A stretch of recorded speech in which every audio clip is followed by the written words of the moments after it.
बंगाल में 9 मई को बीजेपी सरकार की शपथ। 9 मई को शपथ ग्रहण समारोह, बंगाल में नई सरकार का शपथ। बंगाल बीजेपी अध्यक्ष समीक भट्टाचार्य ने बयान दिया और इस बात की जानकारी दी कि 9 मई को रविंद्रनाथ टैगोर का जन्म दिवस भी है और इस दिन शपथ ग्रहण समारोह भी है, जिसको लेकर अब तैयारियां भी शुरू कर दी गई हैं। अब इसी के साथ कई सवाल हैं। क्या सीएम का चेहरा भी तय कर लिया गया है? किसको जिम्मेदारी दी जाएगी? क्योंकि 9 मई को है शपथ ग्रहण समारोह।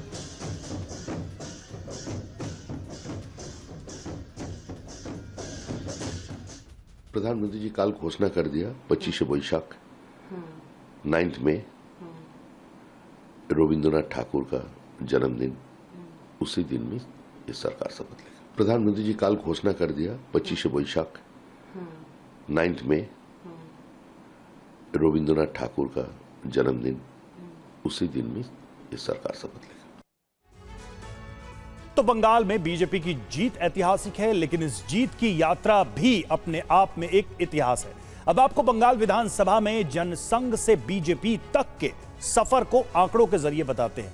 1952 में बंगाल विधानसभा में जनसंघ को 9 सीटें मिली थी, जबकि वोट शेयर 5.8% था। आज 2026 में बीजेपी को 206 सीटें मिली है, जबकि वोट प्रतिशत 46% तक पहुंच गया है। यानी आप देखिए कि शून्य से शिखर तक पश्चिम बंगाल में ये यात्रा बीजेपी ने की है। और इधर समीक भट्टाचार्य से हमारे संवाददाता रविशंकर दत्ता ने बात की है।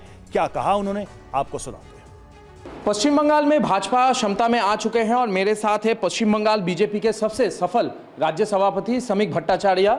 समीक दा, आपके आंखों में आंसू है, क्यों? एक पुराना मित्र है, भाजपा का कार्यकर्ता। हम लोग 43 साल से एक दूसरे से परिचित है। जिस समय भाजपा के नाम भी लोग ठीक से नहीं जानता था, बोलने से हमको ये बोलना पड़ता था कि हम लोग भारतीय जनता पार्टी है, भारत जनता पार्टी नहीं। तो उस समय के कार्यकर्ता वो हमारे लिए फूल लेकर आए, तो उसको हमने बोला तुम फूल क्यों लाए मेरे लिए, तुम्हारे साथ ऐसा संपर्क है हमको फूल लाने का। तो उसका आँख पे पानी आ गया। बोले हम लोग तो बचपन से 50 साल से इसी दिन का इंतज़ार कर रहे थे। तो एक कार्यकर्ता जो हम लोग शाखा में एक ही उम्र में गए थे, वो हमसे बड़ा है 2 साल का, लेकिन संपर्क तो है, इतने दिन से जुड़े हुए, ये तो होगा ही ना। भावुक है। क्या ये सपना साकार होते देख आपको पुरानी चीज़ें याद आ रहा है, आपका सेक्रीफाइसेस याद आ रहा है, या क्या है? मेरा कोई सेक्रीफाइस नहीं है। हमको तो बहुत कुछ दे दिया ईश्वर ने, और क्या दे सकते हैं। 70 साल के बाद श्यामा प्रसाद का भूमि में श्यामा प्रसाद का सरकार जब बन रहे थे, हम अध्यक्ष पार्टी का, ईश्वर इससे ज़्यादा क्या दे सकते हमको?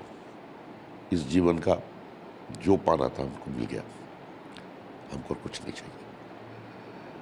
लेकिन जो कार्यकर्ता गुजर गए इसी समय, हमारा आंखों के सामने जिसको मार दिया गया है, हम उसको घर तक नहीं पहुंच पाए। एक ही बेटा माँ बाप का, उसको मार दिया गया, हम उसका घर तक पहुंच नहीं पाया। अगर उस जगह पहुंचता देखने से तो दूसरा घर भी तोड़ दिया जाता। वो दिन याद है हमको। हम सभी कार्यकर्ता को यही बोल रहे हैं, भैया शांति से रहो। पश्चिम बंगाल में बदलाव लाने का समय आ गया। ये जो पॉलिटिकल कल्चर है, जो हमारा सामने हमारा आलोचना करने से हमको मार खाना पड़ेगा, ये नहीं है। ये भारतवर्ष का चेहरा नहीं है, ये समाज नहीं है।